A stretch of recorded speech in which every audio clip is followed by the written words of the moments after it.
ವಿರಾಮದ ಬಳಿಕ ಜಾತಕ ಫಲ ವಿಶೇಷ ಕಾರ್ಯಕ್ರಮಕ್ಕೆ ಮತ್ತೆ ಸ್ವಾಗತ. ಶಾಸ್ತ್ರಿಗಳೇ, ಇನ್ನುಳಿದ 6 ರಾಶಿಗಳ ಫಲಾಫಲ ಹೇಗಿದೆ? ಇನ್ನು ತುಲಾರಾಶಿಯವರಿಗೆ ದಿವಸ ವೃತ್ತಿಯಲ್ಲಿ ನಿಮಗೆ ಸ್ವಲ್ಪ ಮಾನಸಿಕ ಹಿನ್ನಡೆ ಉಂಟಾಗುತ್ತೆ. ಕೆಲಸ ಮಾಡೋಕ್ಕೆ ಮನಸ್ಸು ಪ್ರೇರಣೆ ಕೊಡಲ್ಲ, ಹಾಗಾಗುತ್ತೆ.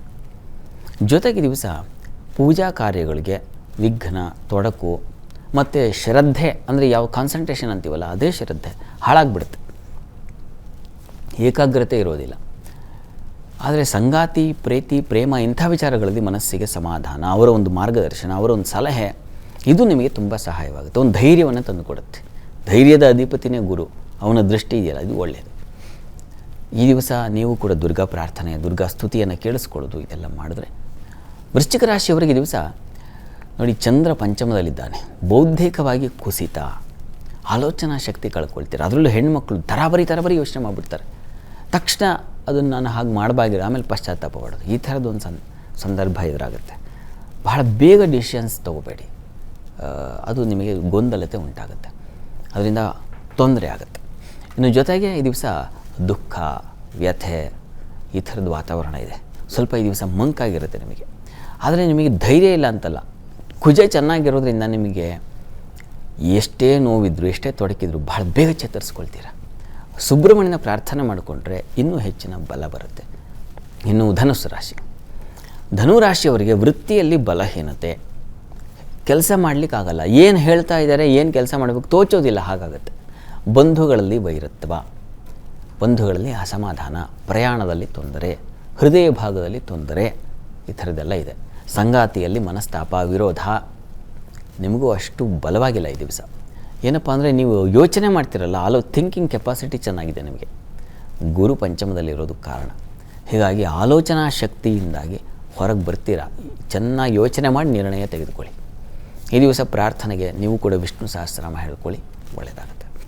ಮಕರ ರಾಶಿಯವರಿಗೆ ಈ ದಿವಸ ವೃತ್ತಿಯಲ್ಲಿ ತುಂಬ ಚೆನ್ನಾಗಿದೆ, ಅನುಕೂಲ ಫಲಗಳನ್ನು ಸೂಚಿಸ್ತಾ ಇದೆ. ನಿಮ್ಮ ರಾಶಿಯಿಂದ ಷಷ್ಠದಲ್ಲಿ 6ನೇ ಮನೆಯಲ್ಲಿ ಮಾಂದ್ಯ ಇದ್ದರೆ ತಂದೆಯ ಬಂಧುಗಳ ಜೊತೆಗೆ, ಜ್ಞಾತಿಗಳು ಅಂತಾರೆ, ಅವರ ಜೊತೆಗೆ ಕಲಹ, ಅವರ ವಾಗ್ವಾದಗಳು, ಘರ್ಷಣೆಗಳು, ಸಾಲದ ಬಾಧೆಗಳು, ಇದೆಲ್ಲ ಶುರುವಾಗುತ್ತೆ. ಜೊತೆಗೆ ದೇಹಕ್ಕೆ ಪೆಟ್ಟು ಬೀಳೋದು, ಗಾಯಗಳಾಗೋದು, ಇಂತಹ ಸಾಧ್ಯತೆ ಇದೆ, ಹುಷಾರಾಗಿ ಓಡಾಡಿ.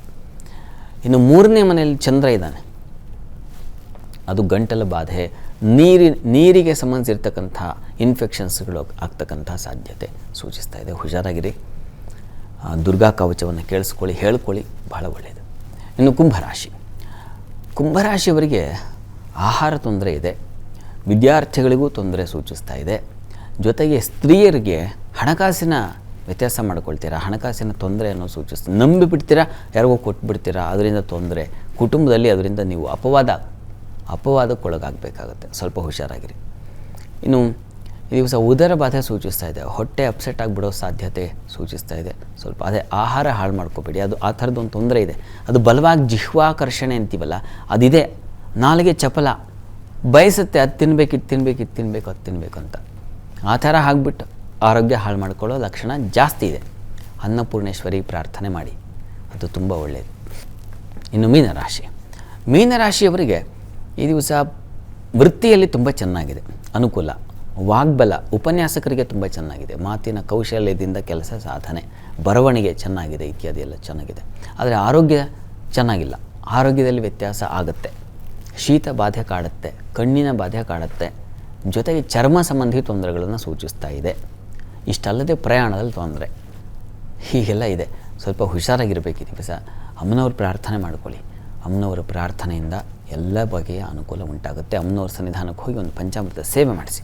ಈ ದಿವಸ 12 ರಾಶಿಗಳವರು, ರಾಶಿ ಗೊತ್ತಿಲ್ಲ ಅಂತಕ್ಕಂಥವ್ರು ಹೇಳಬಹುದಾದ ಮಂತ್ರ ಯಾವುದಪ್ಪ ಅಂದರೆ ಗಮನಿಸಿ. ಓಂ ಸರ್ವಮಂಗಳಾಯೈ ನಮಃ, ಇದನ್ನು ಹೇಳ್ಕೊಳ್ಳಿ, ಅನುಕೂಲಗಳಾಗುತ್ತೆ. ಶಾಸ್ತ್ರಿಗಳ ಇವತ್ತಿನ ಸಂಚಿಕೆಯಲ್ಲಿ ಈ ದಿನದ ಪಂಚಾಂಗದ ವಿಶೇಷತೆ, 12 ರಾಶಿಗಳ ಫಲಾಫಲಗಳನ್ನು ತಿಳಿಸ್ಕೊಟ್ರಿ. ಹಾಗೆ ಸಂದೇಶಗಳಿಗೂ ಕೂಡ ಉತ್ತರವನ್ನು, ಪರಿಹಾರಗಳನ್ನು ತಿಳಿಸ್ಕೊಟ್ರಿ. ಧನ್ಯವಾದ ತಮಗೆ. ಸರ್ವೇ ಜನಾಃ ಸುಖಿನೋ ಭವಂತು, ಸಮಸ್ತ ಸನ್ಮಂಗಳಾನಿ ಭವಂತು. ಎಲ್ಲರಿಗೂ ಶುಭವಾಗಲಿ. ನೋಡಿದ್ರಲ್ಲ ವೀಕ್ಷಕರೇ, ಇದಾಗಿತ್ತು ಇವತ್ತಿನ ಜಾತಕ ಫಲ ಕಾರ್ಯಕ್ರಮ. ನೇರ, ದಿಟ್ಟ, ನಿರಂತರ ಸುದ್ದಿಗಾಗಿ ನೋಡ್ತಾ ಇರಿ ಏಷ್ಯಾನೆಟ್ ಸುವರ್ಣ ನ್ಯೂಸ್.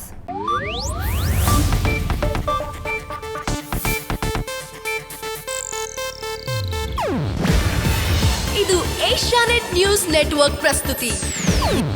ನೀವು ನೋಡ್ತಿದ್ದೀರಾ ಏಷ್ಯಾನೆಟ್ ಸುವರ್ಣ ನ್ಯೂಸ್.